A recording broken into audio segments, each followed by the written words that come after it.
इस्लाम में जो भी ईद आई है, जो भी ईद है, आप इसका तज्जिया करके देखें। आपको खुले मैदानों में सड़कों पर छोड़ नहीं दिया जाता कि दिन भर जो करना है करो, नहीं, बल्कि खुशियां मनाने का तरीका यह बताया गया है कि सबसे पहले उठने के बाद वजू, गुस्ल, इत्र, खुशबू के साथ पहले बारगाह रब्बुल इज्जत में आओ और सजदा करो। ये खुशियां मनाने का सबसे पहला तरीका यह है कि मुसलमान जब सबसे ज्यादा खुश होता है तो सजदा करता है। तो सजदा करने के लिए आज ईदगाहों में, मस्जिदों में जो लोगों की आज कतारें हैं, सफ़े लगी हैं, मेरे अजीजों, ये इस्लाम का खुशी मनाने का तरीका है। ये नहीं कि लोगों के दरमियान कचरा बन करके लोगों को ईजा दे करके खुशियां मनाई जाए, इस्लाम इसका कायल नहीं है। बहरहाल सबसे बड़ी खुशी हमारे लिए कौन सी है? अल्लाह ने फरमाया कुरान में, ए महबूब आप फरमा दे, जब अल्लाह का फजल आए और उसकी रहमत तो खुशियां मनाओ। तो अल्लाह का फजल और उसकी रहमत क्या है? अल्लाह का फजल और उसकी रहमत क्या है? बहुत सारी चीजें हैं। रमजान ये अल्लाह का फजल ही तो था। तुम्हें खिला पिला रहा है, ये अल्लाह की रहमत ही तो थी। तुम्हें सेहत और तंदुरुस्ती दिया, ये उसकी रहमत ही थी। तो ये फजल और ये रहमत है। लेकिन सबसे बड़ी रहमत जब तुम्हारे पास आए तो खुशियां मनाओ। कुरान कहता है सबसे बड़ी रहमत क्या है? वमा अरसलनाका इल्ला रहमतल लिल आलमीन। महबूब हमने आपको सारे जहानों की रहमत बनाकर भेजा है। पता ये चला कि कायनात की सबसे बड़ी रहमत मुस्तफा करीम की जात पाक है, और जब वो आए तो सबसे बड़ी खुशी का दिन होता है। उम्मत मुस्तफ़ा सल्लल्लाहु तआला अलैहि वसल्लम को अल्लाह ताला ने कुरान में फरमाया, हमने उम्मत वसत बनाया है, यानी दरमियानी उम्मत है ये। वकज़ालिका जअलनाकुम उम्मतन वसतन लितकूनु शुहदा अलन नास। अल्लाह फरमाता है हमने तुम्हें उम्मत वस्त बनाया। वस्त कहते हैं बीच वाली उम्मत, ना बहुत ज्यादा इसमें इफरात हो, ना बहुत ज्यादा तफरीत हो, यानी खुशियों में पागल हो जाना और हदों को तोड़ देना, या बिल्कुल ही खुशी ना मनाना, ये दोनों चीजें भी जायज नहीं। उम्मत मुस्तफ़ा दरमियानी रास्ते पर चलने वाली उम्मत का नाम है। हमें भी खुशियों के इजहार का जो तरीका अता फरमाया गया वो ये तरीका है जो आज आप अदा कर रहे हैं कि दुनिया खुशियों में मगन होती है तो न जाने वो कौन कौन से काम कर जाती है। उनके लिए शराब, कबाब, शबाब, सब कुछ चीज़ें जो ऐश और इशरत के लिए होती हैं सब इस्तेमाल कर लिए जाते हैं। लेकिन उम्मत मोहम्मदिया जब अपनी खुशियों का इजहार करती है तो सबसे पहले बारगाह रब्बुल इज़्ज़त में अपना सर झुकाती है। ये ईदगाह में ईद के लिए आना और अपनी खुशी का सबसे बेहतरीन इजहार है अल्लाह करीम की बारगाह में सजदारेज होना। आज जो उम्मत मुस्तफ़ा सल्लल्लाहु अलैहि वसल्लम पूरी दुनिया में ईद की खुशियाँ मना रही हो, कल हो कि आज हो, सब जगह अल्लाह ये ईद सबके लिए बरकतों वाली और रहमतों वाली बनाए। आज के दिन इनाम भी तकसीम किए जाते हैं जिन्होंने पूरे माह रमज़ान में रोज़े रखे, तिलावतें की, तरावी पढ़ा। आज ईद के दिन अल्लाह ताला उनको इनाम से नवाज रहा होता है। जब बंदे सजदा में होते हैं ईद के दिन, फरिश्ते अल्लाह करीम की बारगाह में अर्ज करते हैं कि मौला आज खुशियों का दिन है फिर भी ये तेरे दरबार में झुके हुए हैं।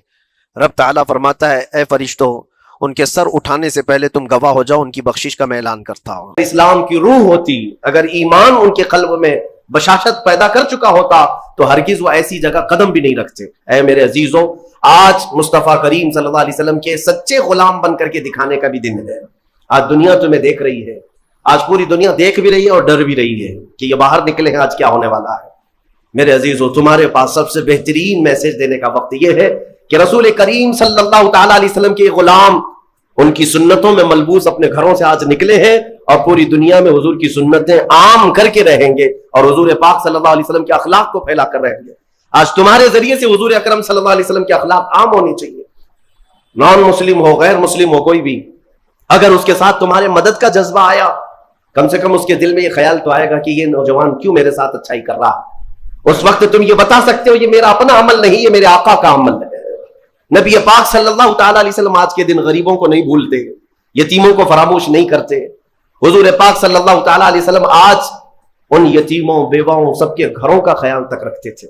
अजीज़ान गिराम वक़ार, आज ईद के इन लम्हात में यकीनन रमज़ानुल मुबारक गुजर जाने के बाद खुशियों का दिन जरूर होता है, लेकिन साथ ही आज हमें कल्क भी है, गम भी है हमारे उन भाइयों का जो आज ईद मनाने के लिए या तो हमारे साथ नहीं है, नाहक जेलों में बंद हैं, कुछ बेकसूर कैदी हैं, और बहुत सारे वो लोग हैं जिनके यहाँ असबाब की कमी है और कोई ईद नहीं है उनके यहाँ।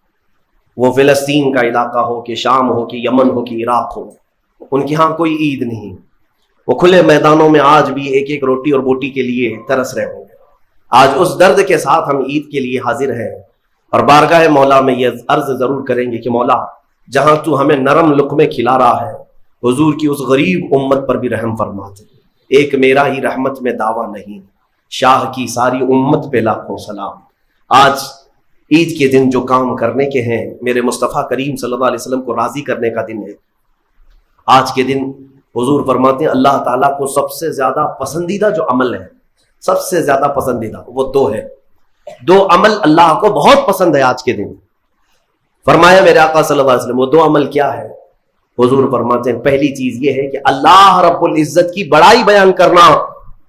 अल्लाहु अकबर, अल्लाहु अकबर, अल्लाहु अकबर, ला इलाहा इल्लल्लाहु, अल्लाहु अकबर, अल्लाहु अकबर वलिल्लाहिल हम्द।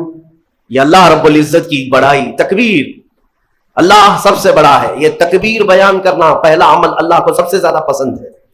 दूसरा अमल इस्तिग़फ़ार, अस्तग़फ़िरुल्लाह, अस्तग़फ़िरुल्लाह, अस्तग़फ़िरुल्लाह, अस्तग़फ़िरुल्लाह रब्बी मिन कुल्लि ज़ंबिन व अतूबु इलैहि।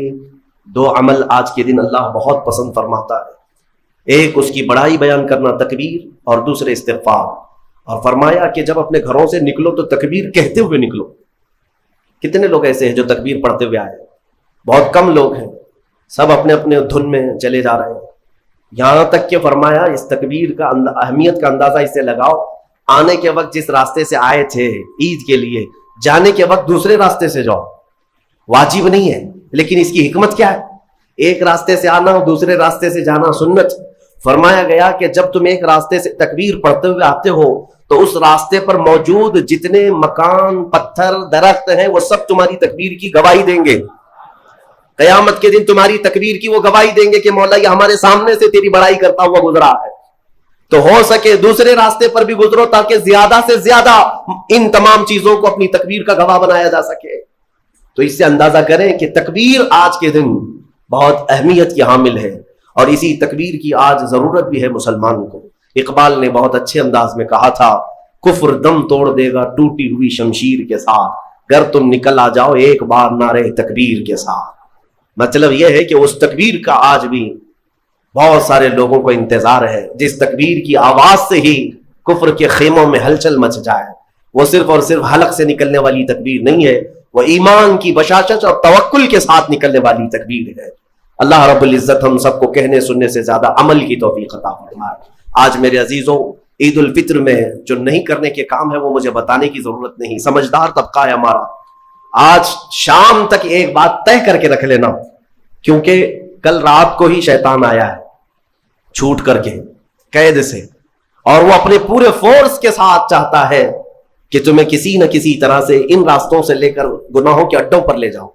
कितने ऐसे लोग हैं जो एक ही दिन में उसके शिकंजे में फंस जाते हैं, ये उनका मामला है।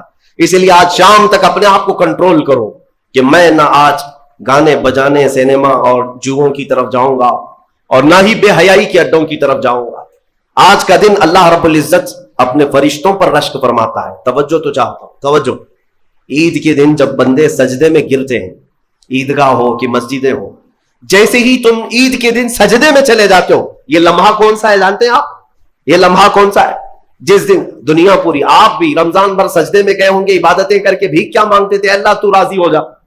हम यहां मांग रहे थे, लेकिन ईद के दिन के सजदे के बारे में फरमाया गया, जैसे ही उम्मत सजदे में जाती है, मौला सारे फरिश्तों में ऐलान फरमाता है, फरिश्तों आओ देखो मेरे बंदे, मैं इन सब से राजी हूं और इन सब पर मुझे रज कहता है। आज दुनिया खुशियों में डूब करके अय्याशी करना चाहती है, लेकिन मेरे ये बंदे हैं जो दुनिया को तर्क करके मेरी बारगाह में सजदा रेज़ है। आज मौला रब्बुल इज्जत रश्क फरमाता है फरिश्तों पर।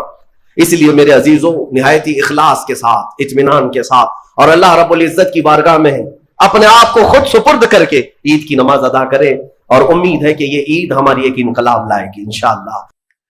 नमाजों का एहतमाम, और घर के अंदर भी औरतें रोजाना झगड़े फसादात जो होते रहते हैं, कुछ भी हो, कुछ खाने पकाने में, कुछ बनाने में औरतों की एक सुस्ती काहिली की वजह से या मर्द की अलग अलग ख्वाहिशात की वजह से झगड़े होने लगते हैं।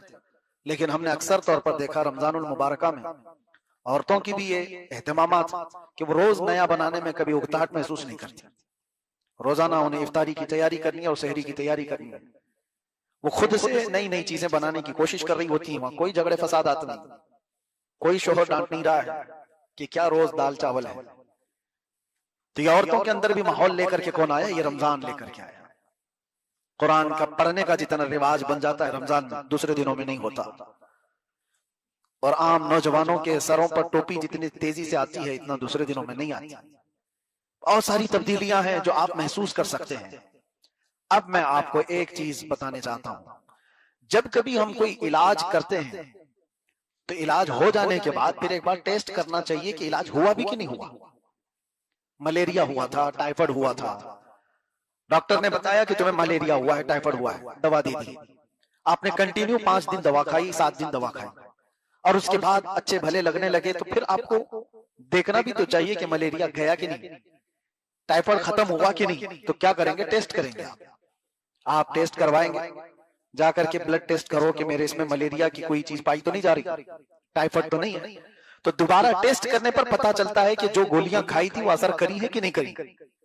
ऐसी ही रमजान आया था तुम्हें परहेजगार बनाने के लिए। अल्लाह ने कुरान में फरमाया लअल्लकुम तत्तकून, रोजे फर्ज किए गए इसलिए कि तुम तकवे वाले हो जाओ। इलाज मुसलसल किया है रमजान में, अभी आखिरी अशरा है और उसमें भी चंद दिन बाकी है। अब ये टेस्ट भी करना चाहिए कि रमजान असर किया भी कि नहीं किया। जो इलाज पहले रोजे से हम पर हो रहा था, तरावी के जरिए, रोजे के जरिए, इफ्तार के जरिए, सहरी के जरिए, दुआओं के जरिए, तो यह आखिरी अशरा खत्म होने को आया है। दवा सही लगी कि नहीं लगी? मेरे अजीज, दवा का कसूर नहीं होता, जिस्म का कसूर होता है। कभी कभार कभी ऐसा होता है। तो आज ये टेस्ट करने का वक्त आ चुका कि हम पर जो रमजान का इलाज हो रहा था वो असर किया कि नहीं किया। मैं आपको बताता हूं, टेस्ट कहां जाके कराओगे? दुनिया की कोई लैब नहीं है जो तुम्हारे रमजान का टेस्ट करके बता दे।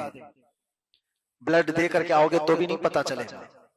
तुम्हारा टेस्ट कोई और नहीं लेगा। अल्लाह के नबी सल्लल्लाहु अलैहि वसल्लम ने जो फरमाया उसका मफहूम बताता हूं।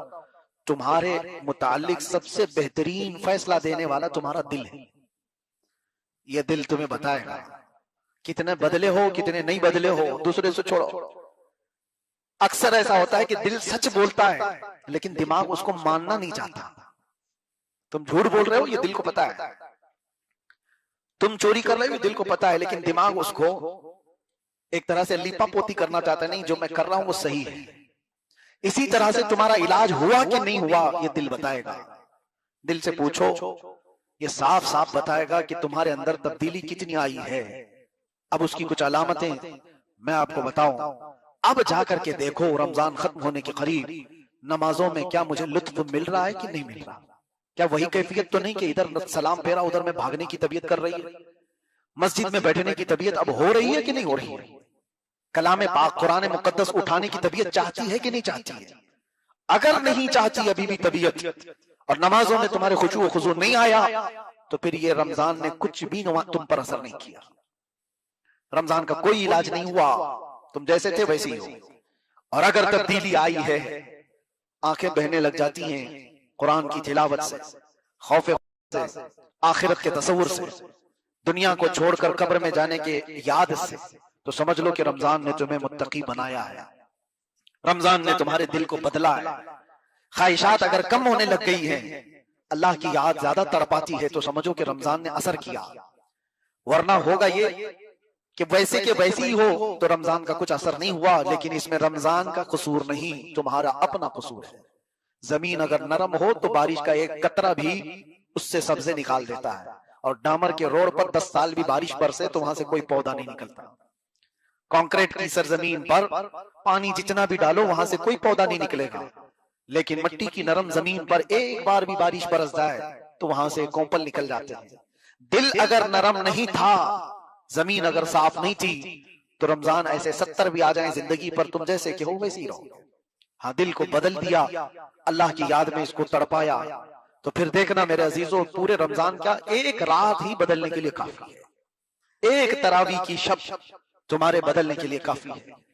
अगर रमजान गुजरते हुए उसी हालत में फिर से चला गया तो ये अफसोस का मकाम है। हमें सब सोचना चाहिए, क्या मैं अब इस तरह के रमजान के जाने के बाद भी बदल नहीं सका तो फिर कब बदलूंगा, कब मेरे अंदर वो इस्लाह हाल की फिक्र आएगी। ये आखिरी रमजान का जो अशरा है, अल्लाह के नबी सल्लल्लाहु तआला अलैहि वसल्लम कसरत से इसमें गिरिया वजारी करते, रोते थे। उन्हें किस बात का रोना था? वो तो सैयदुल मासूमीन है, मालिक जन्नत है, वो जिसे चाहे जन्नत में लेकर जाए। लेकिन मेरे आका सल्लल्लाहु तआला अलैहि वसल्लम रमजान के रुखसत होते हुए रोते थे कि रमजान जितनी बहारें लेकर आया था और जितनी सारी नेमतें लेकर आया था, ये साथ लेकर चला जाता है। और इसीलिए मेरे आका ने हदीस में फरमाया, वो शख्स महरूम है जो रमजान को पाया और उसकी मगफिरत नहीं हुई।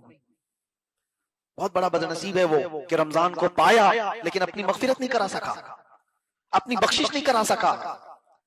अब आपको और हमें इस आखिरी अशरे की सातों में सोचने का मकाम है। इसलिए मेरे अजीजों, हम जिक्र की महफिल सजाते हैं ताकि हमारे दिलों पर जमी हुई मैल की परत हट जाए, दिल थोड़ा हल्का हो जाए, तो याद इलाही में रोने और गिड़गिड़ाने लगे। दिल नरम होगा तो जाते जाते रमजान अपनी बहारें इस पर छोड़ जाए। जिक्र की महफिल इसलिए सजाई जाती है। और आज तो खत्म कुरान हो गया, तकरीबन सब मस्जिदों में खत्म कुरान हो गया। जो पहले पारे से सुन रहे थे वो 27वीं शब को कुरान खत्म हो गया। कल से तरावी में लोग खड़े होंगे, कुछ जगह अलम तरह से सुन रहे होंगे, कुछ जगह मुख्तलिफ तरह से, लेकिन वो सिलसिला जो कुरान अजीम के सुनाने का स्टेप बाय स्टेप चलता था वो खत्म हो गया। तो यही हमारे लिए फिक्र की बात है कि जो रोजाना तिलावत करना, आज 18 पारा सुना, कल 19वां पारा, फिर परसों 30वां पारा, इस तरह से ये जो कुरान सुनने का निजाम था ये हमसे रुखसत हुआ। तो मेरे अजीजों, ये खुद अपने आप में बहुत बड़ी नेमत जाने का है। तुम्हारे घर से अगर एक जनाजा उठा निकला तो क्या वो दोबारा आ सकता है? तुम्हें अफसोस होता है, मेरे वालिद चले गए, उनकी जिंदगी में मैं ये कर सकता था, उनकी जिंदगी में ये कर सकता था, यादें रह जाएंगी। इसीलिए अगर ये रमजान हमारी जिंदगी का आखिरी है, अगर हम में से किसी को पता नहीं है, लोग ये सोचते हैं कि मैं तो हट्टा कट्टा हूं, सेहतमंद हूं, कुछ भी नहीं, सब अच्छा है, लेकिन सुबह नाश्ता करके निकला है, नौजवान है, 1 घंटे के बाद खबर आती है कि एक्सीडेंट हो गया और फिर लाश घर वापस आती है। क्या ऐसे हालात नहीं हुए? ऐसे हालात अक्सर और बेशतर होते आए हैं। इसीलिए मेरे अजीजों, ये तमाम हालात को नजर में रखते हुए कि रमजानुल मुबारक हमसे रुखसत हो रहा है, यही सोच करके आज इबादत करो कि ये मेरी जिंदगी का आखिरी रमजान है। दुरूद पाक पढ़ो। अल्लाहुम्मा सल्लि अला सय्यिदिना मुहम्मदिन मअदनिल जूदि वल करम व आलिहि व अस्हाबिहिल किराम व इब्निहिल करीम व बारिक व सल्लिम सलातन दाइमतन सरमदन अबदा। बारगाह रिसालत मुहम्मद सल्लल्लाहु तआला अलैहि वसल्लम में जितने नौजवान आए हैं, आज इंशाअल्लाह अज़ीज हम हाजिरी देंगे इंशाअल्लाह। बारगाह मुस्तफा सल्लल्लाहु तआला अलैहि वसल्लम में हम पैदल चल करके या सवारी पर उड़ करके नहीं जा पा रहे, अगरचे हमारे हालात और असबाब नहीं है कि हम मदीने पहुंचे, लेकिन ये महफिल में इंशाअल्लाह तसव्वुर में बारगाह मुस्तफा में पहुंचेंगे इंशाअल्लाह। और मेरा रब फरमाता है, वलो अन्नहुम इज़ ज़लमू अनफुसहुम जाऊका फस्तगफरुल्लाह वस्तगफर लहुमुर रसूल लवजदुल्लाह तव्वाबर रहीमा। मोमिनीन जब अपनी जानों पर जुल्म कर लें तो ए रसूल वो आपके दरबार में आए। मोमिनीन जब अपनी जानों पर जुल्म करें तो ए रसूल वो आपके दरबार में आए। अगर आप उनकी सिफारिश करेंगे तो अल्लाह ताला को वो तौबा कबूल करने वाला पाएंगे। तो बात इतनी समझ करके चलो कि आज हमें बारगाह मुस्तफा में पहुंचना है। अगर हुजूर ने हमारी सिफारिश कर दी तो हमारी तौबा रब भी कबूल फरमाएगा। अजीज़ान गिरामी वक़ार, हम सिर्फ अपनी जिंदगी के आखिरी दिनों में नहीं जी रहे, बल्कि इस दुनिया के भी आखिरी दिनों में जी रहे हैं।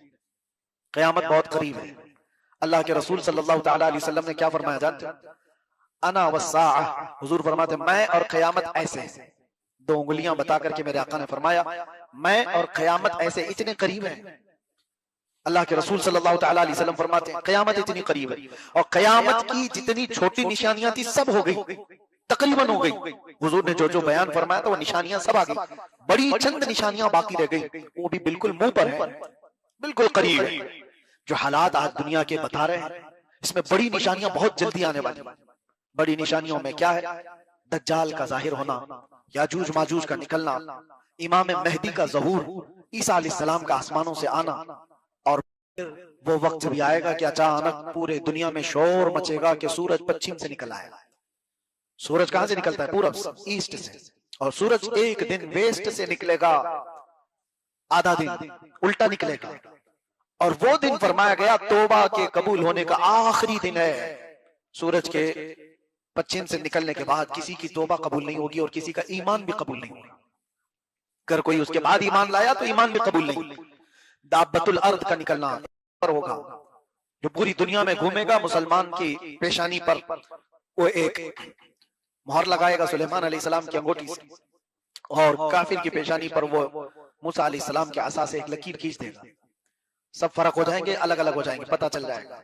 लेकिन उससे पहले के जो हालात हैं, हुजूर पाक सल्लल्लाहु तआला अलैहि वसल्लम ने जो फरमाया, मैं देख रहा हूं कयामत उस वक्त तक नहीं आएगी जब तक पूरी दुनिया में यहूदी और ईसाइयों की हुकूमत ना हो जाए, बिल वास्ता या बिला वास्ता, मक्का और मदीने को छोड़कर पूरी दुनिया पर ये काबिज हो जाएंगे। जो हालात बन रहे हैं, लोग अपने अपने मजे में जी रहे हैं, लेकिन हालात ये आएंगे, क्या पता हम जिस वक्त चल रहे हैं ये वो हालात है जब उनकी हुकूमत का हो, लेकिन एक वक्त वो भी आएगा।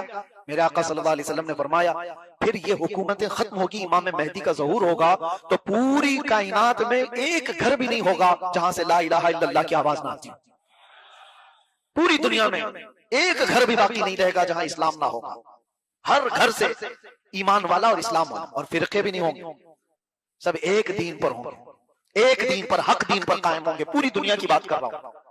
लेकिन मेरे अजीजों, अब ये नसीब की बात है, हम उस दौर में नहीं हैं, हम उससे पहले वाली निशानियों के दौर में। क्या पता हमारी जिंदगी के वो अय्याम आएंगे जब इमाम मेहदी का ज़हूर होगा, वो दिन भी हम देखेंगे जब गलबा इस्लाम का होगा, ईमान का होगा, नहीं पता। लेकिन अगर उससे पहले ही दुनिया से जाने वाले हैं तो ये बहुत खतरनाक है। अगर हम जल्दी दुनिया से जाने वाले हैं फितनों के दौर में, अल्लाह अकबर, डर है। किस चीज का डर है? हुजूर ने फरमाया, सुबह मोमिन उठेगा लेकिन शाम तक काफिर हो जाएगा। ये फितनों के दौर में हुजूर ने फरमाया। और तस्बीह के दाने, जिस तरह से तस्बीह टूट जाने के बाद गिर जाते हैं, हुजूर फरमाते, मैं देख रहा हूं मेरी उम्मत में फितने इस तरह से होंगे जैसे तस्बीह के दाने, एक को संभालने जाएगा दूसरा निकल जाएगा, दूसरा पकड़ने जाएगा तीसरा निकल जाएगा।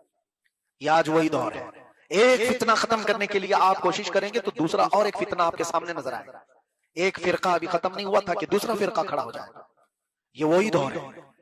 और हुजूर पाक सल्लल्लाहु तआला अलैहि वसल्लम की जो निशानियां की गई, उसमें एक निशानी ये भी है जो अनकरीब आएगी। लोग मुसलमान को देखकर ऐसा ताना मारेंगे जैसे जिना करने वाले को ताना मारते हैं। कहते हैं सारे लोग दिखा दिखा के बोलेंगे, देखो ये मुसलमान है। यानी मुसलमान बन करके रहना इतना सख्त हो जाएगा कि सारे लोग उसको उंगली दिखा दिखा करके ताना मारेंगे, जैसे चोर को आज ताना मारते हैं लोग। आज कोई बुरा आदमी हो तो लोग अपने मुंह छुपा ले या फिर उसकी तरफ इशारा करके बताते हैं, ये देखो ये रेपिस्ट है, ये देखो ये जानी है।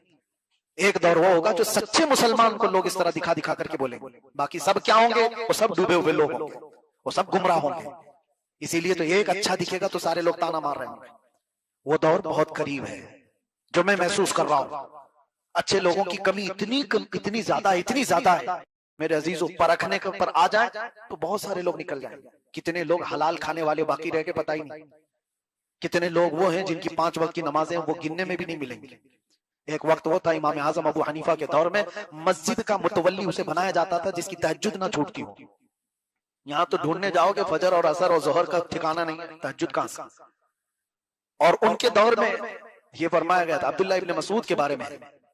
उन्होंने उस वक्त कहा था कि जितने अहकाम तुम्हें बताए गए हैं उनमें से अगर तुम 10% भी छोड़ दोगे तो गुमराह हो जाओगे। अब्दुल्लाह इब्न मसूद अपने शागिर्दों से कह रहे हैं उस जमाने में कि जितने अहकाम तुम्हें बताए गए 10% भी छोड़ दो तो गुमराह हो जाओगे। लेकिन एक बात याद रखो, कयामत के करीब इसी उम्मत पर एक वक्त ऐसा आएगा कि अगर ये 10% भी अमल कर ले जाए तो अपने जमाने के मुत्तकी बनेंगे। ये वो दौर है। 10% पर भी अमल करना मुश्किल हो गया है नौजवानों को। अजीजा ने गिरामी वक़ात, हम अपनी जिंदगी के ही आखिरी अय्याम नहीं गुजार रहे, इस दुनिया के भी आखिरी अय्याम में आए हैं। हम इस दुनिया के भी आखिरी अय्याम में हैं। और ये बहुत दूर की बात नहीं है। रमजान गुजर रहा है। मैंने अभी पिछली शब्द नहीं कहा था, या दूसरी जगह मैंने अभी बयान में कहा, मैं पढ़ रहा था रमजान की ये जो ताकरात है ना, 21, 23, 25, 27, 29, ये 5 ताकरात, इन्हीं में से एक ताकरात होगी 23वीं या 25।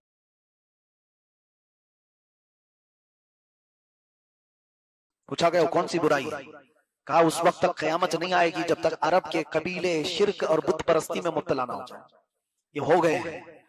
इन्होंने अपनी जमीनों पर शिर्क और बुत परस्ती शुरू कर दी। ये मेरे मुखबिर सादिक सल्लल्लाहु तआला अलैहि वसल्लम ने जो बयान फरमाया हुआ है, अरबों की तबाही बहुत करीब आई और उसके बाद ही इमाम मेहदी का ज़हूर है। ये जो आपको मैं हालात बता रहा हूं, पूरी दुनिया इतनी परेशान होगी कि लोगों की जानें बहुत कसरत से जा रही होंगी, तो लोग गिड़गिड़ा कर दुआ कर रहे होंगे कि मौला इमाम मेहदी को जाहिर कर दे, इमाम मेहदी को जाहिर कर दे। और रमजान का महीना होगा, लोग उम्रे पर होंगे और लोग वहां पर तवाफ में मशगूल होंगे, तो कई अब्दाल अख्ताब औलिया की दुआ पर रब ताला मकाम इब्राहिम और हजर अस्वद के बीच में इमाम मेहदी का जाहिर फरमाए। इमाम मेहदी कोई आसमान से आने वाले नहीं, वो जमीन के किसी सुराख से निकल करके आने वाले नहीं, बल्कि मेरे आका ने फरमाया मेहदी जो पैदा होंगे वो मदीने में होंगे और उनके बाप का नाम भी हुजूर के बाप के नाम पर होगा। मेहदी का नाम मोहम्मद होगा, उनके बाप का नाम भी अब्दुल्ला होगा।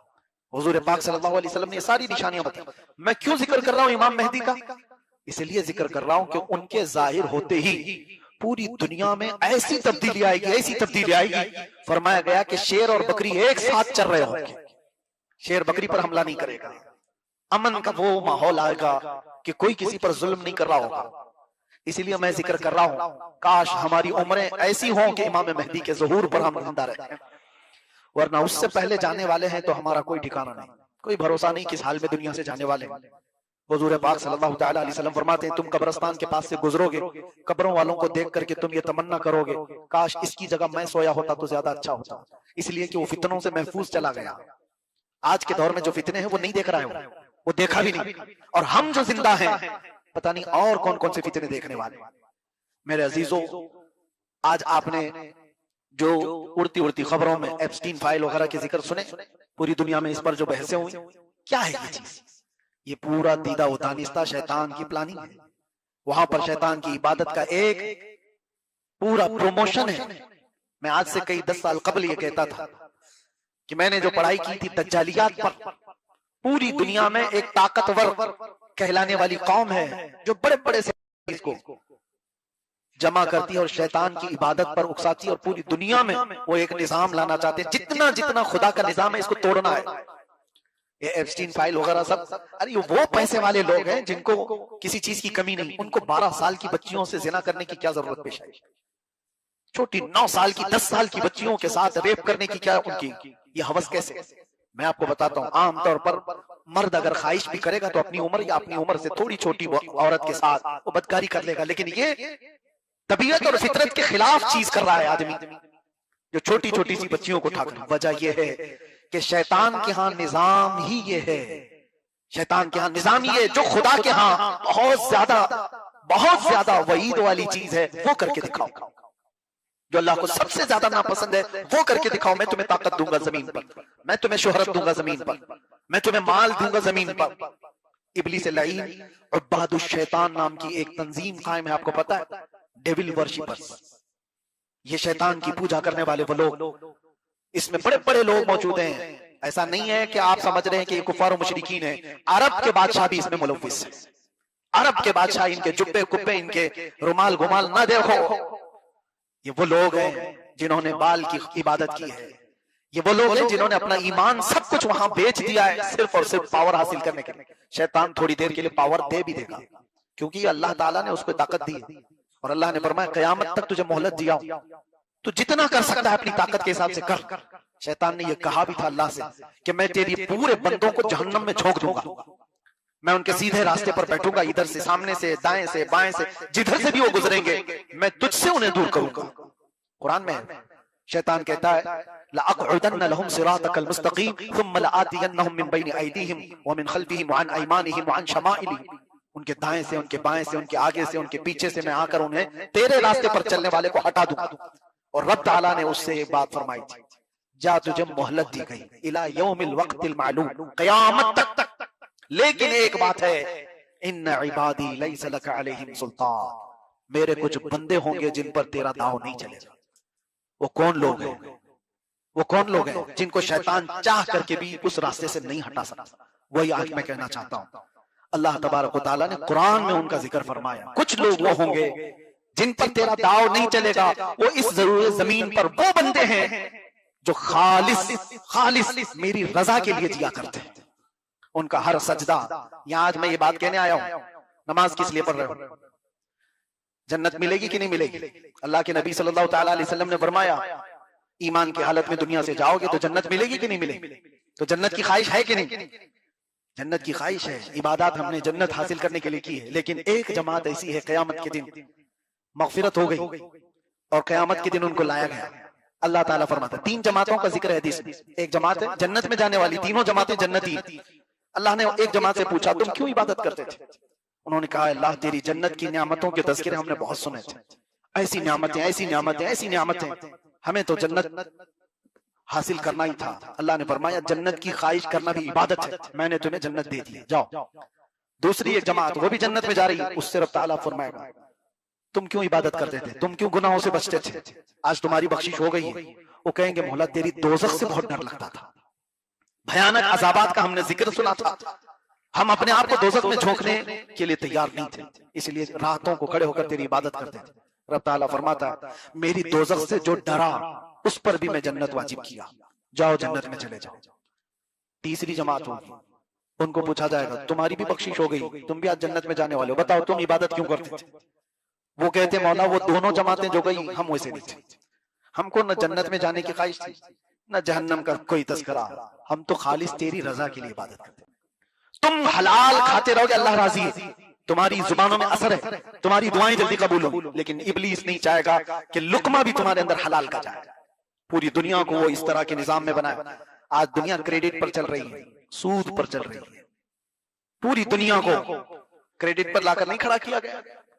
सूद इतना आम हो चुका है, इतना आम हो चुका है कि लोग लेने में देने में कोई कबात ही नहीं महसूस कर रहे, जबकि मेरे आका ने फरमाया, सूद का एक लुकमा खाना ऐसा है जैसे काबे के सामने मां से जिना करना, इतना बड़ा गुनाह है, और ये आम कर दिया गया है, आम कर दिया गया।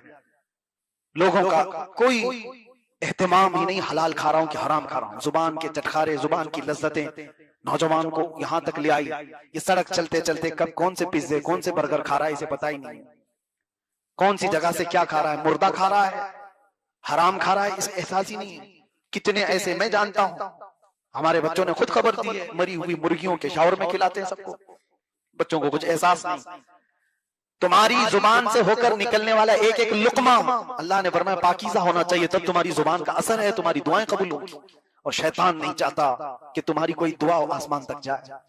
रिस्क का पूरा सिस्टम तोड़ करके रखा है। अरे हम तो उस जगह पर रह रहे हैं बेहया, कुछ ऐसे लोग हैं जो गोबर भी बेच रहे हैं, पेशाब भी बेच रहे हैं, हम तो उस जगह पर आ गए हैं और इसमें कोई आर भी नहीं महसूस करते।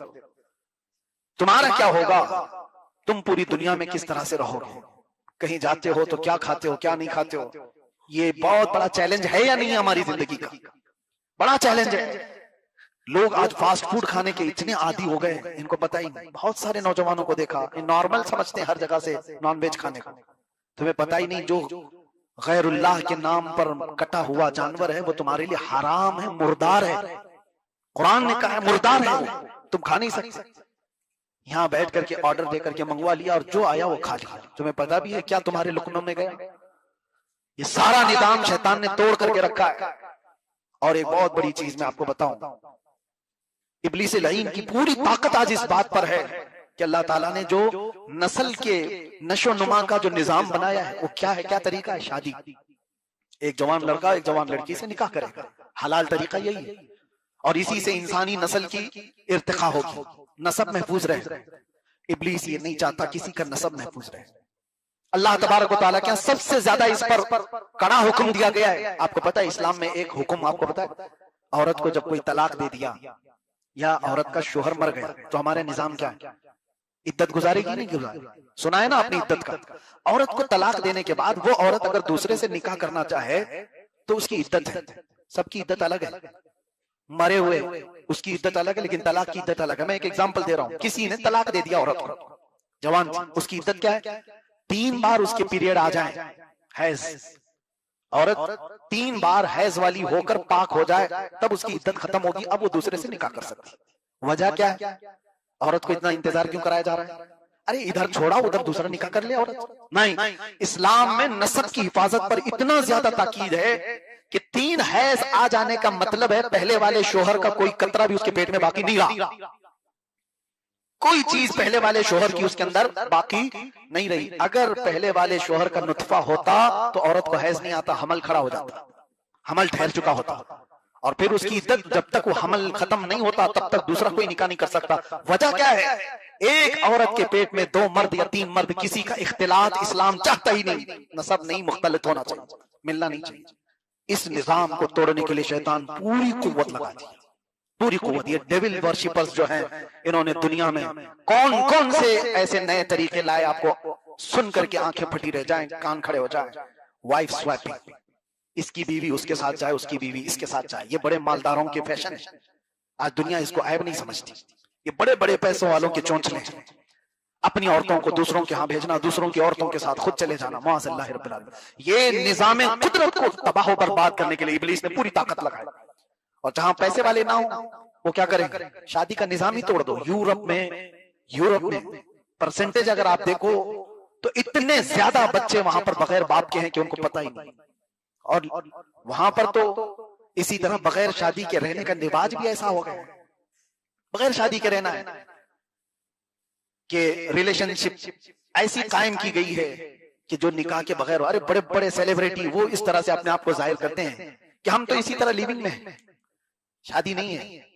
ये निजाम किसने तोड़ा? ये इब्लीस लाइन ने पूरी दुनिया में निजाम तोड़ रखा। चंद साल पहले मैंने ये भी मुताले में देखा था, अब ये सिलिकॉन की औरतें बना रहे हैं। सिलिकॉन की औरतें कि मर्द जो औरत से शादी नहीं कर पाता वो सिलिकॉन की गुड़िया के साथ जिंदगी गुजारे और अपने जिस्मानी ख्वाहिशात उससे पूरी करे। एलजीबीटी कम्युनिटी को बहुत ज्यादा प्रमोट करना, ये इब्लीस लाइन की तरफ से। मर्द मर्द से शादी कर सकता है, औरत औरत से शादी कर सकती है। इनको सड़कों पर ला करके प्रमोट किया जा रहा है कि इस चीज को भी कानूनी हैसियत दी जाए। अरे हमारे पार्लियामेंट में भी बहस चल रही है, हमारे यहाँ हुकूमतें भी इस बात पर अब सोचो विचार कर रही है। हैरत की बात है, ये निजाम कुदरत को तोड़ने के सारे मंसूबे। मैं आपको आगाह कर रहा हूं, जिस दौर में तुम जी रहे हो, इब्लीस लाइन बड़े बड़े ताकतवरों के साथ खेल रहा है। छोटे मोटे लोग ऐसे ही बहक जाएंगे। अगर तुम्हारी नजर में पैसा कामयाबी है, अगर तुम्हारी नजर में बड़ा मनसब कामयाबी है, लिख करके रख लो, 2 दिन के अंदर तुम गुमराह हो जाओगे। और अगर तुम्हारे नजदीक पैसा हासिल करना और बड़ा मनसब हासिल करना कामयाबी नहीं है, तो दुनिया की सारी ताकतें मिलकर के तुम्हें सालों में भी गुमराह नहीं कर सकती। बस नजर में एक बात रहे, कामयाबी उसको कहते हैं कि मेरा रसूल एक बार मेरी तरफ देख ले। कामयाबी इसको कहते हैं कि मेरे नबी सल्लल्लाहु तआला अलैहि वसल्लम कभी ख्वाब में तशरीफ लाए और कहते हैं तू मेरा मलंग है।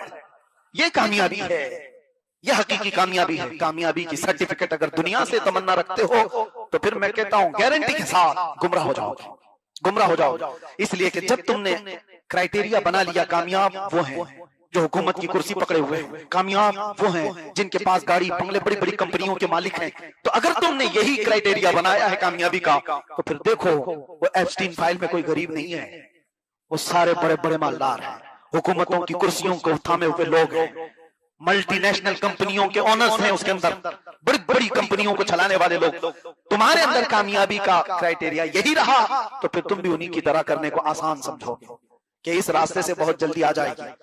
बोहेमिया वर्चुअल नाम से कैलिफोर्निया अमेरिका में कुछ ऐसी पार्टीज की जाती है। एक ये भी एक अलग तंजीम है, उसके अंदर उस पार्टी के अंदर किसी इंसान को कत्ल करके उसका खून वहां पर बलि चढ़ाया जाता है और इंसान का पखाना खाया जाता है। माअज़ल्लाह रब्बिल आलमीन, हर वो गंदी चीज की जाती है शैतान को राजी करने के लिए। और हैरत की बात मैं आपको बताऊं, ये चीज कोई गिरे पड़े हुए लोग नहीं करते, रास्ता चलने वाले लोग नहीं करते। ये जो पार्टी होती है इसमें सेलेक्टेड बड़ी बड़ी कंट्रीज के लोग होते हैं, बड़े बड़े सेलिब्रिटी हुआ करते हैं। वो नंगे उस वक्त होते हैं, उनसे जो ऑर्डर वहां पर किया जाए वो सब करते हैं। मेरी ये बातें रिकॉर्ड हो रही, मुझे पता है। इसके खिलाफ बोलना भी आज के जमाने में बहुत सख्त है, उलमा इससे बोलने से भी कतराए। लेकिन मेरे अजीजों, मैं उम्मत को देख रहा हूं इन हालात की तरफ, कहीं ये हल्के में ना समझ रहे हैं। इसीलिए एक शेर में बार बार पढ़ता हूं, जगह जगह के थक चुके हैं तुम्हें ये हंगामे, नशाते लज्जते ख्वाबे गिरा बदल डालो, गलत रवि से मनाजिल का बहुत बढ़ता है, मुसाफिरों रविशे कारवां बदल डालो। उठो वो वरना हश्र न होगा फिर कभी, दौड़ो के जमाना चाल अपनी चल गया। आज की इस शब में मेरा पैगाम सिर्फ ये है, वही महफूज रहेगा इस दुनिया में, वही महफूज रहेगा गारंटी के साथ जो इस बात पर अमल करेगा। किस बात पर? उन्हें जाना उन्हें माना, उन्हें जाना उन्हें माना, न रखा गैर से काम, लिल्लाहिल हम्द में दुनिया से। हाँ, वो गारंटी के साथ मुसलमान हालत में जाएगा। एक ही है रास्ता, उन्हें जाना उन्हें माना, हुजूर की बारगाह में अपने आप को सुपुर्द कर दो और ये तस्वुर में लेकर के आओ मेरा जीना मरना सब कुछ नबी की रजा के मुताबिक हो। सबसे आला व औला हमारा नबी, सबसे बाला व बाला हमारा नबी। बच्चे बच्चे की जुबानों पर इश्क मुस्तफा सल्लल्लाहु ताला अलैहि वसल्लम की सदाएं गूंजने लगी। मैं मिसाल इसलिए अर्ज कर रहा हूं, सारे मिलकर के इन चिरागों को बंद करने की कोशिश करते रहेंगे तब भी यह मुमकिन नहीं। मेरा रब कुरान में फरमाता है ये अपने मुंह के फूकों से अल्लाह के चिराग को बुझाना चाहते हैं और अल्लाह सुबह क़यामत तक अपने चिराग को रोशन रखेगा। एक तुम बंद करोगे रब ताला दूसरा पैदा फरमाएगा, दूसरा पैदा होगा। इसलिए हमें अपनी फिक्र नहीं है, हमने जो जीना था वो जी लिया है। मगर ऐ मुसलमानों, आपसे मैं ये गुजारिश करूंगा, इस जमाने में तुम्हारे लिए सबसे बड़ी दौलत जिसका हर डाकू इंतजार में है लूटने के लिए, हर चोर तुम्हारे पीछे है छीनने के लिए, वो दौलत तुम्हारी टोपी, तुम्हारी दाढ़ी, तुम्हारे कुर्ते, तुम्हारे जुब्बे, तुम्हारे घर गाड़ी बंगले नहीं है। आला हजरत को सुनो, कहते हैं आंख से काजल साफ चुरा ले, यहां वो चोर भला के हैं, तेरी गठरी ताकी है और तूने नींद निकाली है।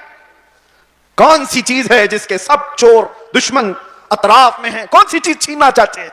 100 साल पहले इकबाल ने भी इसका इशारा करके कहा था।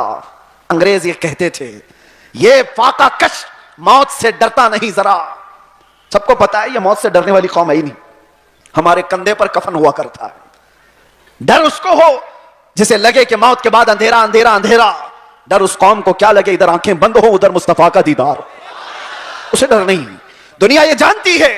तो अंग्रेज क्या कहते थे? ये फाका कश, भूखा रहता है, प्यासा रहता है, मौत से डरता नहीं जरा। कौन सी चीज है इसको जो निडर बनाई हुई है? कौन सी चीज है जो इसको बेखौफ बनाई हुई है?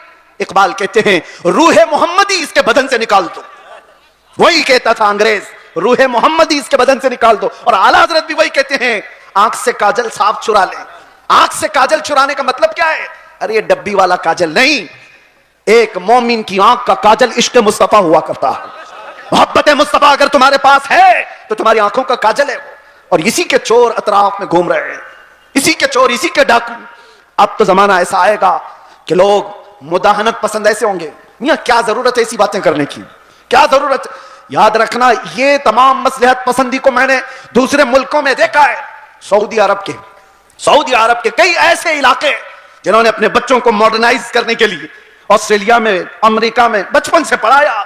और वो बच्चे जहां से इस्लाम फैला है वापस आए हैं तो पूछते हैं who is the Mohammad? Mohammad किसका नाम है, कौन है? मुआज़ रब्बिल आलमीन। अगर इसी अंदाज से जिंदगी जीने का सलीका रहा तो बच्चे यही सब चीजें सवाल करेंगे।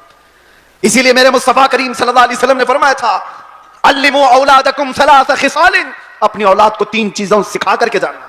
हुब्ब नबीकुम, सबसे पहली चीज अपने नबी की मोहब्बत सिखाओ। और दूसरे नंबर पर मेरे आका फरमाते हैं वह हुब्ब अहले बैतिही, हुजूर के अहले बैत की मोहब्बत सिखाओ। वो तिलावत अल कुरानिल करीम, तीसरी चीज ये कि हर बच्चे को कुरान की तिलावत सिखा के जाओ।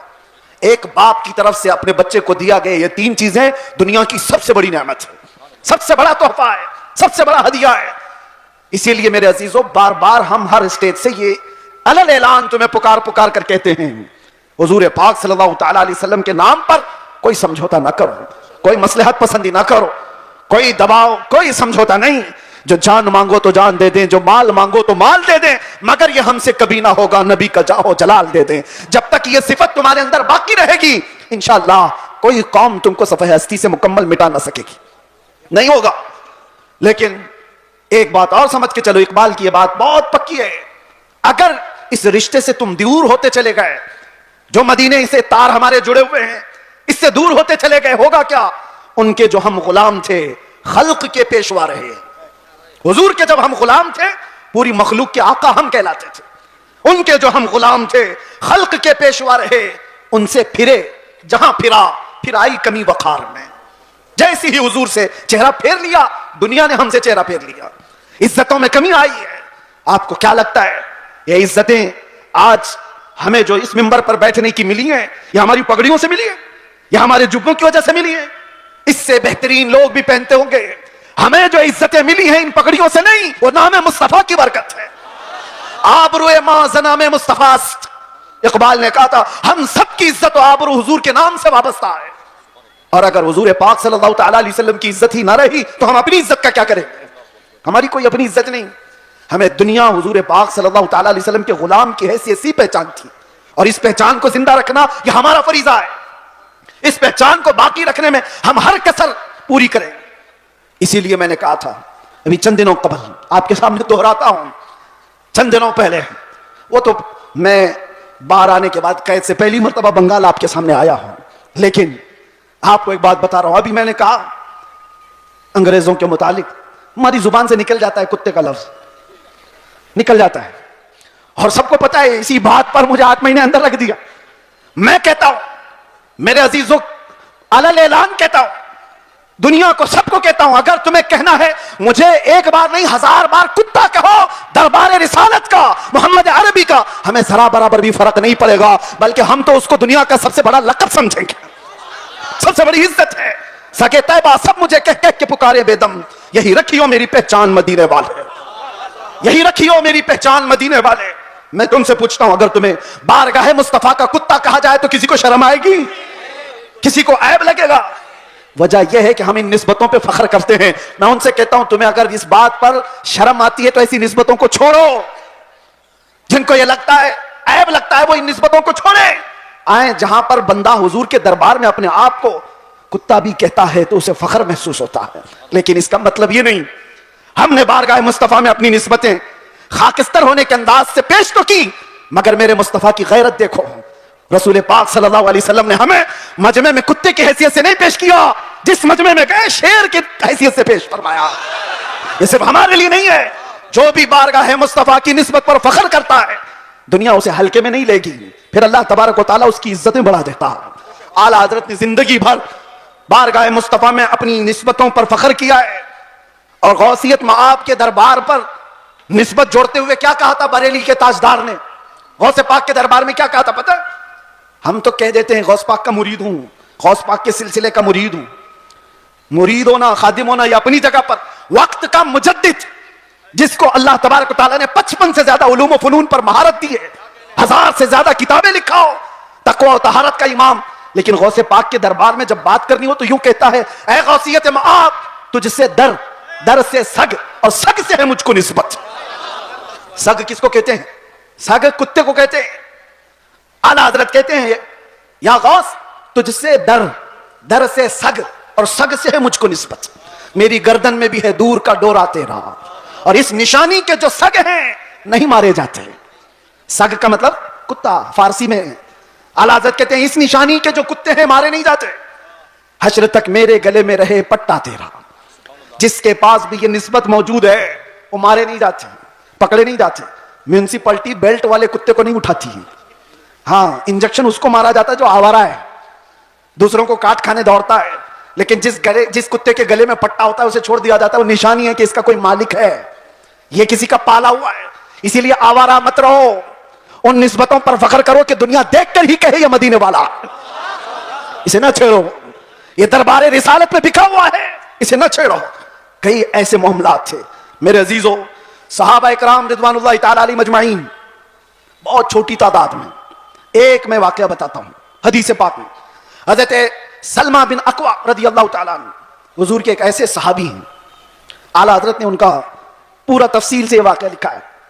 सलमा बिन अक्वा एक सहाबी ऐसे हैं जिनको राजिलु रसूलिल्लाह कहा जाता था, यानी ये हमेशा हुजूर की फौज में पैदल चलने वाले सहाबी, कभी सवारी नहीं करते थे, पैदल। इत्तेफाक ऐसा हुआ, कार्रा का रहने वाला एक अब्दुर्रहमान नाम का शख्स, वो मदीने पर हमला आवर हुआ, 400 लोगों को लेकर आया। 400 लोगों को रात के वक्त में मदीने के बगीचों पर हमला किया और खजूरें जमा किया। 400 लोगों की तादाद बड़ी होती है, मदीने में लोग सो रहे हैं उस वक्त। इत्तेफाक ऐसा कि ये कार्रा के रहने वाले इन मुनाफिकों और काफिरों की फौज लूट मार करके लौट रही थी, तो सलमा बिन अक्वा ने देख लिया।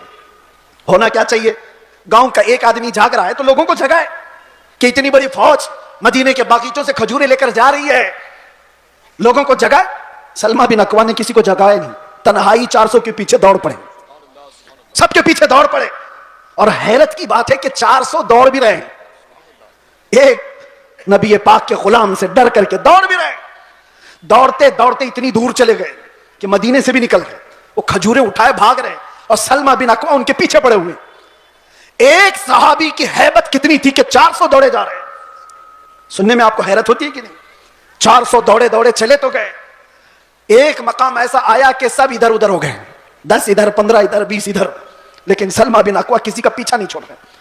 जो थक करके गिरता था उसकी गर्दन पे पांव रखते थे, और इसी तरह पता नहीं कितने गिरा दिए और दौड़ाते रहे। अब्दुर्रहमान कारी ये पहाड़ पे चढ़ने लगा और पीछे मुड़ करके कहा, क्या शख्स, तुझे क्या चाहिए, क्यों इतना दौड़ा रहा है? कहा, जब तक तुम्हारे पास मदीने की एक खजूर भी बाकी रहेगी नहीं छोड़ूंगा, एक खजूर भी बाकी रहेगी नहीं छोड़ूंगा। क्या हिम्मत है, क्या हैबत है। और वो सामने वाले बात भी कर रहे हैं। एक बात याद रखना, ये सारा पावर काजू बादाम का नहीं है, निस्बत मुस्तफा का है, हुजूर पाक का गुलाम है, हावी है। 400 के 400 खड़े इधर उधर बिखर गए। अब्दुर्रहमान कारा का रहने वाला जो शख्स था, उसने लोगों से कहा कि जिसके जिसके कंधे पर जितनी खजूरें वो फेंक दो, या ऐसा खूंखार लग रहा है कि हम में से किसी एक को भी छोड़ेगा नहीं, छोड़ दो खजूरें, जान बचाओ और निकलो। लोगों ने खजूरें फेंकी, सब कुछ फेंका, और बगैर किसी एक भी खजूर के वो लोग वापस लौट गए, सब चले गए। ये सलमा बिन अकवा सारी खजूरें जमा कर रहे हैं, और उठाने जितनी उतनी, इतना ज्यादा वजन है कि एक आदमी उठा ना सके, खींचते हुए मदीने की तरफ लेकर के आ रहे हैं। रास्ते में एक और सहाबी हजरत अबू कुतादा मिल गए। पूछा कि किधर से आ रहे हो सलमा बिन अकवा? कहा, ऐसा ऐसा हाल हो गया था रात को, और मैं उनका पीछा किया और सबकी खजूरें वापस लेकर के आ रहा हूं। वो मुस्कुराए, अरे बोलना तो चाहिए था, और भी तो लोग आते तुम्हारे साथ। तो सलमा बिन अकवा ने कहा, मुस्तफा की मोहब्बत पर भरोसा है, अकेला ही काफी था, मुझे वक्त नहीं मिला किसी को उठाने का, मैं खुद ही दौड़ पड़ा। लेकिन सलमा के अड्डों पर नजर ना आओ, कभी तुम्हारे हाथों में ताश के पत्ते नजर ना आए, कभी तुम्हारी आंखों में बेहयाई ना नाचे, किसी अजनबी औरत पर तुम्हारी बेहया आंखें ना जाएं, इसलिए कि तुम्हारा नाम मेरे मुस्तफा के नाम से जुड़ा हुआ है। इन निस्बतों का जब तक एहतराम करते रहोगे, पावर और ताकत वैसी बाकी रहेगी। एनर्जी को दुनियावी खुराफात में जाया ना करो। अल्लाह ने आज भी तुम्हारा रौब बाकी रखा है, आज भी है, हमने खुद महसूस किया है, हमने देखा है। आपको खुद को अंदाजा नहीं, लेकिन दुनिया को अंदाजा है। अल्लाह तबारक व तआला मोहब्बत मुस्तफा के सदके ये इज्जत और यह हैबत, ये ताकत, ये रौब अता करता है। लेकिन अगर तुम ये सोचोगे कि इज्जत हम किसी और जरिए से ढूंढेंगे, हमने देखा है लखनऊ में आज से 2-3 साल पहले एक कुत्ता आया था जो अपना नाम भी बदल लिया था, याद होगा, बहुत टीवी पर बिठा दिया जाता था, धर्म भी बदल लिया, नाम भी बदल लिया, हाँ, और सोचने लगा कि इस्लाम ऐसा है वैसा है, बहुत कुछ फैलाया। 6 महीने के बाद रो रो करके लोगों से गिड़गिड़ाने भी लगा कि मुझे बचा लो, मेरी जान पे खतरा है। मैं नाम यहां जिक्र नहीं करता इसलिए कि स्टेज ना पाक ना हो, लेकिन एक बात याद रखो, हुजूर पाक सल्लल्लाहु ताला अलैहि वसल्लम के इस दीन पाक से गद्दारी करके जो दूसरी जगह इज्जत ढूंढता है, कुरान क्या कहता है, वमन यब्तगी गैरल इस्लामी दीनन फलन युक़बल मिन्हु, अल्लाह ताला ने कुरान में फरमाया। और यही बात मैं आपसे कहता हूं, आला हजरत क्या कहते हैं सुनो। आला हजरत फरमाते हैं, बारगाह मुस्तफा सल्लल्लाहु ताला अलैहि वसल्लम से जो गद्दारी किया, जो उनके दर से यार फिरते हैं, दर बदर यूं ही खार फिरते हैं, दर बदर यूं ही खार फिरते हैं। इज्जत ढूंढो आमीना के लाल के पास, इज्जत ढूंढो गुंबद खजरा के मकी के पास।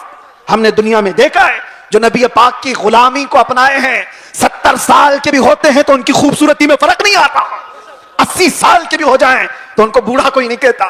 आज भी मौजूद है हमारे मशाइख, लेकिन इज्जतों में कोई कमी नहीं। और जिन्होंने पूरी हिंदुस्तान में फितना और फसाद मचा करके सियासत किया था, 90 साल के ऊपर भी हो गए, अभी मरने को तैयार नहीं। ऐसे बहुत सारे लीडर बैठे हुए हैं जिनको कोई पूछता भी नहीं, अखबार के किसी कोने में उनका नाम भी नहीं। बहुत सारे ऐसे 40-40 साल लोगों की नौकरियां करते रहे। मैं जॉब की बात नहीं कर रहा हूं, सियासत में इसकी उसकी चाटते रह गए तलवे और कुछ नहीं हासिल कर पाए। लेकिन मेरे मुस्तफा की गुलामी जिसने अपने गले में डाल दिया था, फिर देखो आप हुजूर ताजुश शरिया के आखिरी अदवार को हमने देखा है, साहिरी जिंदगी के आखिरी दौर को भी देखा है। मेरे अजीजों, 75 साल की उम्र हो गई थी, 1 लाख नौजवानों को, खूबसूरतों को एक तरफ बिठाओ और एक तरफ बरेली के उस शहजादे को बिठाओ, और देखो दुनिया किसकी तरफ देखती है। क्यों? ये चेहरे पर गाजा और ये चेहरे पर कशिश, ये पाउडर और लाली की नहीं, ये मुस्तफा करीम की गुलामी की है। मुस्तफा करीम सल्लल्लाहु ताला अलैहि वसल्लम के मोहब्बत का जो जमाल है वो कभी कम नहीं होता। बचपन में हम सुनते आते थे, मोहम्मद के गुलामों में बुढ़ापा आ नहीं सकता। इसलिए इज्जत इधर उधर क्यों ढूंढते हो, क्यों जाते हो? उन नौजवानों पर मुझे बड़ा तरस आता है जो कहते हैं दुनिया पता नहीं क्या कहेगी। 5 ग्राम की टोपी उनको भारी लगती है, 5 किलो की फटी जीन्स पहन करके फैशन समझता है, दाढ़ी उसको बहुत भारी लगने लगती है, चुभती है। गढ़ती है, रोज उसको निकाल करके गटर नाली में फेंक देता है। और दाढ़ी भी बेचारी इतनी जिद्दी है, रोज आकर के उसको बताती है तुम मर्द है। वो निकाल निकाल करके कहता है नहीं हूं मैं। वो भाग रहा है। कैसी हैरत की बात है, तुम जिद पे अड़े हो कि नहीं हूं मैं, और वो भी जिद पे अड़ी है, रोज आके बताती है कि तुम मर्द है। बेचारा आखिरी दम तक मानने को तैयार नहीं। और हैरत की बात है, जब इनसे पूछा जाए दुनिया का सबसे हसीन चेहरा कौन सा था, तो सब एक जुबान होकर कहते हैं आमिना के लाल का चेहरा सबसे हसीन था। फिर मैं पूछता हूं उस आमिना के लाल के चेहरे पर जब दाढ़ी थी तो तुझे ऐब क्यों लगती है, तुझे बुरी क्यों लगती है? दुनिया का सबसे ज्यादा हसीन चेहरा मेरे मुस्तफा का था, और वो दाढ़ी वाला था, दाढ़ी वाला था। और एक बात उन औरतों से भी कहता हूं जो औरतें खुले बाल में समझती है कि ये फैशन है, आधे नंगेपन को समझती हैं फैशन है। यानी दुनिया ने इनको ये बताया है कि नंगे रहने को फैशन कहते हैं, आधे कपड़े पहनने को फैशन कहते हैं। अगर आधे कपड़े पहनना फैशन है तो तुमसे ज्यादा फैशनेबल तो भैंस है जो पूरी नंगी रहती है, वो कभी कोई कपड़ा नहीं पहनती। वो जानवर तो तुमसे ज्यादा फैशनेबल है, पूरे ओपन है। जानवरों की तरह दुनिया तुम्हें बनाना चाहती है और तुम समझ रहे हो फैशन है। फैशन वो नहीं। नौजवानों से कहता हूं देखना हो तो खालिद बिन वलीद को देखो, औरतें देखना हो तो मेरे मुस्तफा की बेटी को देखो। सब औरतें कहती हैं अल्लाह हमें कनीज़ाने फातिमा में शामिल करे, दुआ तो करती हैं और फख्र भी करती हैं, कनीज़े फातिमा नाम भी रखती हैं। लेकिन सोचा कभी दुनिया की सबसे इज्जत वाली खातून, सबसे इज्जत वाली खातून जिसका मकाम कयामत के दिन भी क्या होगा पता है? फरिश्तों को, आपको मैं बता रहा हूं, हदीस में मौजूद है, फरिश्ता महशर के मैदान में ऐलान करेगा गद्दू अबसारकुम फइन्न फातिमा बिन्त मुहम्मद तमुर्रु इलल जन्ना। ऐ महशर वाले लोग सब अपनी आंखें नीची कर लो, मोहम्मद अरबी की बेटी जन्नत की तरफ जा रही है। कयामत के दिन ऐलान हो रहा होगा। इज्जत का वो मकाम, इज्जत का वो मकाम मैदान महशर में जिसकी इज्जत का ऐलान हो रहा होगा। लेकिन मैं खवातीन से कहता हूं दुनिया की सबसे इज्जत वाली खातून के सर पर हमेशा दुपट्टा रहा, और तुम समझती हो इज्जत खुले बन में है, फैशन करने में। फैशन वो है ही नहीं, हम उसको फैशन नहीं समझते। वो जानवरों वाली जिंदगी है जो औरतों को नंगा करके हवस के पुजारियों के सामने लाकर खड़ा किया जाता है। औरत को इन लोगों ने तमाशा बनाया हुआ है, औरत को दुनिया ने आज आलयकार बनाया हुआ है, अपनी हवस का निशाना है। क्यों? क्या इज्जत वाले लोग अपनी बेटियों को इस तरह से रखना चाहते हैं? वो दूसरों की बेटियों को नंगा देखना चाहते हैं, अपनी बीवी को और अपनी बेटी को नहीं, दूसरों की बेटियों को नंगा देखना चाहती है दुनिया। इसलिए मेरे अजीजों दुनिया के प्रोपेगंडे पर न जाओ, इज्जत तुम्हें मेरे मुस्तफा के कदमों में मिलेगी। और सहाबा कराम ने यह नुक्ता महसूस किया था, इसलिए कभी उन्होंने दुनिया क्या कर रही है, दुनिया कैसे चल रही है उसकी तरफ देखा ही नहीं। वो पैबंद लगे कपड़ों में भी जाते थे तो बादशाह भी खड़े हो जाया करते थे, वो बगैर चप्पल के भी जाते थे तो पूरे इलाके फतह करके लौटते थे। उन्होंने कभी उन तमाम चीजों में इज्जतें नहीं ढूंढी। एक साहबी हज़रत नौमान एक मुल्क में सफीर बन करके गए थे मेरे मुस्तफा के। सफीर समझते हो ना, एम्बेसडर, कासिद। और जब हुजूर पाक के सफीर बन करके ये सहाबी गए तो जिस मुल्क के बादशाह के पास ये जा रहे थे उस बादशाह ने बहुत सुन रखा था, चर्चा सुन लिया था अरब के इनकलाब का, मेरे मुस्तफा सल्लल्लाहु अलैहि वसल्लम के दीवानों के हुजूम का। तो उसने क्या किया, इंतजामात किया, तैयारियां की, कालीन बिछाया, रेड कारपेट आज भी किसी के लिए बिछाया जाता है, रेशम का कालीन बिछाया, सोने से कलाई की हुई कुर्सी लगा दिया कि मोहम्मद अरबी का सफीर आ रहा है। बादशाह खुद मुसलमान नहीं था लेकिन इज्जत कर रहा था। हजरत नौमान जिस वक्त वहां पहुंचते हैं देखा उनका इंतजाम ये रेशम के कालीन से है। आपने ठोकर मार करके रेशम के कालीन को अलग कर दिया, जमीन पर चलने लगे। बादशाह भी देख रहा था और जब कुर्सी पर बैठने का वक्त आया, सोने से कलाई की हुई कुर्सी है, आपने कहा इसको हटाओ, आम सी कुर्सी लाओ, उस पर मैं बैठूंगा। बादशाह ने देखा और कहा कि ये लोग इतना घमंड करते, इतना एटीट्यूड है इनको, हमारी चीजें इस्तेमाल नहीं करेंगे। हजरत नौमान ने बताया ना घमंड ना तकब्बुर, यह हमारा गुरूर नहीं है। मैंने इसलिए ये दोनों चीजें इस्तेमाल नहीं की कि मेरे मुस्तफा की शरीयत में रेशम का इस्तेमाल मर्द के लिए हराम है और सोने का इस्तेमाल भी मर्द के लिए हराम है, मैं इसको इस्तेमाल नहीं करूं। लोग तो ये समझ लेंगे दुनिया का कानून है, इनकी इज्जतों का तरीका है, मेल मिलाप के लिए कर लेना चाहिए ना। वो सहाबी थे और उन्होंने ये दो चीजों को ठुकराया तो किसी ने कहा वो तो तुम्हारे रसूल मदीने में बैठे, तुम तो सैकड़ों मील दूर यहां हो। उस साहबी ने गरज कर कहा था मुसलमान सिर्फ मदीने में मुसलमान नहीं होता, दुनिया के हर चप्पे में रहे अपने मुस्तफा का वफादार होता है।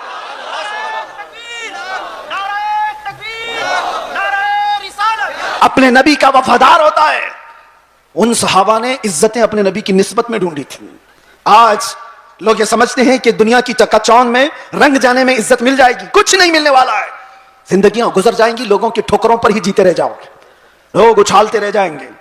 हाँ, नबी पाक सल्लल्लाहु ताला अलैहि वसल्लम से वफादारी और उनकी मोहब्बत में जो इज्जत है, मैं कहता हूं चंद तकलीफें तो आ सकती हैं, लेकिन कल्ब का जो सुकून है वो दुनिया की झोलियों में कभी नहीं मिलेगा। अल्हम्दुलिल्लाह हमने ये चीज महसूस भी किया है। दुनिया जिस तरह भी तकलीफ देने की बात करती हो, लेकिन मुस्तफा करीम की याद हमें सुकून बख्श देती है, उनकी यादें हमें दिल की तमानीनत अता कर देती हैं। आ जाओ ऐ मेरे सुन्नी मुसलमानों, आला हजरत की उस बात पर हम जमा हो जाते हैं जिसमें उन्होंने कहा था, आज ले उनकी पनाह, आज मदद मांग उनसे, कल न मानेंगे कयामत में, अगर मान गया उन्हें जाना, उन्हें माना, न रखा गैर से कहा, लिल्लाहिल हम्द मैं दुनिया से मुसलमान गया। सारे टेंशन, सारे डिप्रेशन का एक ही इलाज है, किसको किसको राजी करोगे? एक को राजी करोगे, दूसरा नाराज। दुनिया यही है, इसीलिए आओ, सबको राजी कर भी ना पाओगे, जिंदगियां खत्म हो जाएंगी। इसीलिए आला हजरत कहते हैं सारे टेंशन, सारे डिप्रेशन का एक ही इलाज है, उन्हें जाना, उन्हें माना, ना रखा गैर से काम, लिल्लाहिल हम्द मैं दुनिया से मुसलमान गया। अपने आप को बारगाह मुस्तफा के हवाले करो। बमुस्तफा बरसा खैश के दी हम उस्त, गर्ब उन रसीदी तमाम बुल हबीस। ये इकबाल कहता है, अपने आप को नबी के कदमों तक पहुंचा दे, इसी का नाम दीन है। और अगर तू वहां तक नहीं पहुंचा तो जिंदगी अबू लहब की तरह है, जिंदगी अबू लहब की तरह है। ऐ नौजवानों, नबी पाक सल्लल्लाहु ताला अलैहि वसल्लम से वफादारी का मतलब क्या है?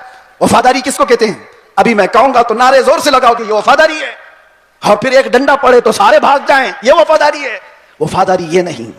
वफादारी तूफानों में भी खड़े रहे, आंधियों में भी खड़े रहे, और शरीयत मुस्तफा को आंच आने ना दे, शरीयत मुस्तफा पर अपने अमल के जरिए से उसको मजबूती अता करे, ये वफादारी है। मिसाल के तौर पर, मैं अगर किसी को कोई चीज दे करके जाता हूं, एक कपड़ा ही सही, मोहब्बत का तकाजा तो यह है कि लोग उसको संभाल कर रखेंगे, सही बात है। मैं अगर अपना अमामा किसी को दे दूं, 4 लोगों को, और मैं कहूं कि इसको संभालो, तुम्हारी अगर मोहब्बत है तो इस चीज को संभाल कर रखोगे। लेकिन वक्त ऐसा आया कि सारी जगहों पर बोलते तो घूम रहे, हमारे पास ये है, हमारे पास अमामा है, हमारे पास कपड़ा है, लेकिन पूछा गया है कहां? पता चला किसी गटर में रखा हुआ है, किसी कीचड़ में है, किसी मट्टी में है, कहीं पड़ा हुआ है। बस जुबानों पर है कि हमारे पास है, बिला तशबीह बिला तमसील। दीन मुस्तफा के साथ हमने यही किया हुआ है। फख्र तो करते हैं कि हम मुसलमान हैं, इस्लाम हमारे पास। कहां है वो इस्लाम? ना औरतों पे नजर आ रहा है, ना बच्चियों पे नजर आ रहा है, ना शादियों में नजर आ रहा है, वो इस्लाम है कहां? जुबानों पर। वफादारी इसको नहीं कहते। वफादारी ये है कि तुम्हारे जिस्म पर इस्लाम नजर आए, तुम्हारे अमल में इस्लाम नजर आए, तुम्हारे अखलाक में इस्लाम नजर आए, तुम्हारे बोल चाल में, तुम्हारे तरीके कार में इस्लाम नजर आए। मस्जिदों में क्यों नहीं नजर आता? फजर में क्यों गायब हो सारे के सारे? इस्लाम कहां है? मेरे अजीजों, नारा लगाना ये दुनिया का सबसे आसान काम है। ये शहादत कहे उल्फत में है कदम रखना, लोग आसान समझते हैं मुसलमान होना। और इसीलिए मेरे आका सल्लल्लाहु अलैहि वसल्लम ने एक सहाबी से फरमाया था, हम तो छोड़ो, हम तो बहुत निकम्मे लोग हैं, बहुत दूर के हैं। वो सहाबा थे जो दुनिया के सबसे अच्छे लोग थे। एक सहाबी ने आकर के हुजूर से इतना कहा था, वल्लाही इन्नी ला उहिब्बका या रसूल अल्लाह, कसम खुदा की है अल्लाह के रसूल, मैं आपसे बहुत मोहब्बत करता हूं। हुजूर ने क्या फरमाया जानते हो? उन्जुर मादा तकूल, सोच के बोल क्या कह रहा है। हम तो आसानी से कहते ना, या रसूल अल्लाह आपसे हम प्यार करते, मोहब्बत करते। सहाबी ने जब यह कहा था, हुजूर फरमाते सोच के बोल क्या कह रहा है। उन्होंने दूसरी बार कहा, कसम खुदा की या रसूल अल्लाह मैं बहुत मोहब्बत करता हूं। हुजूर ने फिर कहा, सोच समझ करके बोल। तीसरी बार उन्होंने कहा, कसम खुदा की या रसूल अल्लाह मैं आपसे मोहब्बत करता हूं। तब मेरे आका ने फरमाया, अगर तू अपनी बात में सच्चा है तो फिर इंतजार कर, मुसीबतें ऐसे आएंगी जैसे पहाड़ से पानी गिरता है, इतनी तेज आएंगी मुसीबतें, उसके लिए तैयार रह जा। तो ये सहाबी को हुजूर ने फरमाया है, जब हम बारगाह मुस्तफा में अपनी मोहब्बत का इजहार करते हैं तो दुनिया नोच खाने के लिए दौड़ती है। ये सारे जो मामलात हमारे साथ होते हैं यूं ही नहीं होते। मसलहत की बातें करो, कोई हमसे नहीं पूछेगा। आप ये वलवला अंगेज बातें, जज्बात की बातें ना करो, कोई नहीं पूछेगा। तबलीगी जमात को तो इजराइल में भी एंट्री है, उनके लिए कोई खतरा नहीं, कुछ नहीं। हाँ, हुजूर पाक की मोहब्बत में सीरियस कोई नजर आता है तो दुनिया उसको कहती है डेंजरस पर्सन, डेंजरस, बहुत ज्यादा खतरनाक। हुजूर से मोहब्बत करने वाले पर ये दुनिया के सारे सोशल साइट्स, फेसबुक, इंस्टा, ये सब बैन लगा देते हैं। ये सारी वीडियोस नहीं आना चाहिए इसकी। हुजूर की मोहब्बत की बात करता है और सीरियस करता है। पता ये चला मेरे अजीजों, असल ईमान यही है जिससे दुनिया को खौफ है। लेकिन आपको मैं ये कहता हूं, नबी पाक सल्लल्लाहु ताला अलैहि वसल्लम की इस मोहब्बत का इजहार करने के बाद आप पर चाहे जितनी भी मुसीबतें आए, जमे रहोगे, डटे रहोगे, तो रब फरमाता है ततनज़्ज़लु अलैहिमुल मलाइका, तुम पर अल्लाह के फरिश्ते उतारे जाएंगे।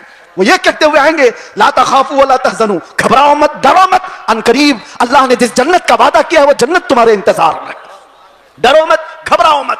इसीलिए मेरा आखिरी ये मैसेज है सबको कि मुस्तफा करीम सल्लल्लाहु ताला अलैहि वसल्लम के दरबार में अपने आप को सुपुर्द करने का मतलब ये, उनकी शरीयत ताहरा को जिंदा रखो।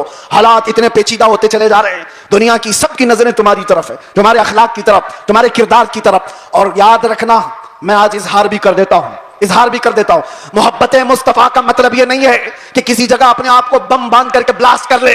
ये सुन्नियों का शिवा नहीं, यह आशिक रसूल का शिवा नहीं है। आशिक रसूल खुले मैदान में बात करता है, खुले मैदान में बात करता है। ये तमाम चीजें जो हरकतें हिंदुस्तान की सरजमीन पर हो या दुनिया की किसी सरजमीन पर, आतंकवाद जिसको कहा जाए, दहशतगर्द जिसको कहा जाए, टेररिज्म जिसको कहा जाए, इश्क मुस्तफा से उसका राई के दाने के बराबर भी ताल्लुक नहीं होता। हम ऐसे लोगों को नहीं जानते, ऐसे लोगों को नहीं मानते। और नौजवानों, ऐसा कभी कोई बहकाए तो कान खड़े कर लेना तवज्जो से, क्या अपने आप को हिलाकत में डालना कुरान कभी इसकी इजाजत नहीं देता।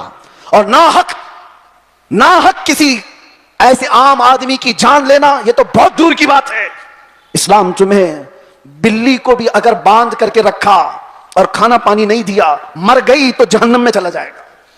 यह हदीस पाक में मौजूद है। तुम्हारी इबादतें सब मुंह पर मार दी जाएंगी, जानवर पर भी जुल्म जायज नहीं। ये तमाम जो चीजें आज पैदा की जा रही है इस्लाम के चेहरे को मस्क करने के लिए, कितने हालात खराब हुए मुझे पता है। 9/11 के बाद पूरी दुनिया के हालात बदल गए। क्यों?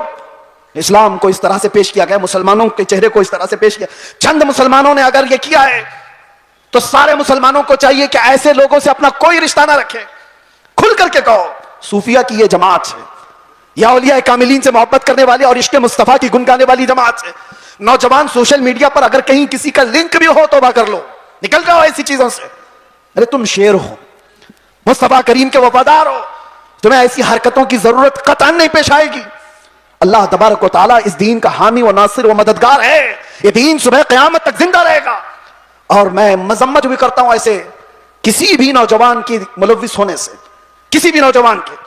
और मैं आसपास सारे लोगों को तंबीह करता हूं सोशल मीडिया के जरिए से, कुछ ऐसी जमातें जो नौजवानों को भड़का करके, नौजवानों को दीन के नाम पर और भी बहुत सारे ऐसे जज्बाती नाम पर उनको उभारती हैं, कई जगह पर उनको ले जाती हैं।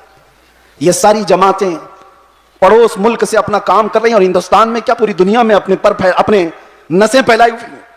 इसलिए यह तंबीहन जरूरी है हर नौजवान को, सोशल मीडिया का भी इस्तेमाल करो तो बहुत